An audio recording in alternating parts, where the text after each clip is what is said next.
सांगलीत दिवसा फ्लॅट फोडला, सोन्या चांदीच्या दागिन्यांसह 9 लाखाचा मुद्देमाल लंपास. बापटमाळ्याजवळील मल्हार रेसिडेन्सी अपार्टमेंटमध्ये दिवसाढवळ्या घरफोडीची घटना घडली. चोरट्यांनी एका बंद फ्लॅटचे कुलूप तोडून कपाटातील सोन्या चांदीच्या दागिन्यांसह एकूण 8,75,700 रुपयांचा ऐवज लंपास केला. या प्रकरणी शीतलकुमार सुरेंद्र पाटील, वय वर्ष 45, राहणार फ्लॅट नंबर 3, मल्हार रेसिडेन्सी, बापटमाळा यांनी विश्रामबाग पोलीस ठाण्यात फिर्याद दिली आहे.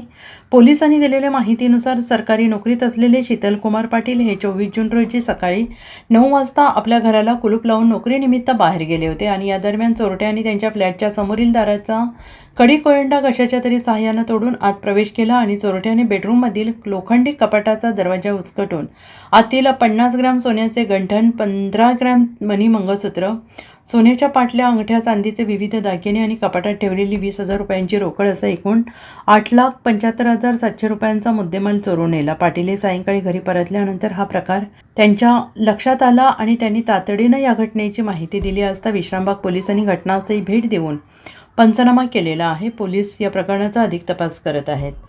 Bureau report, SBN Marathi, Sangli.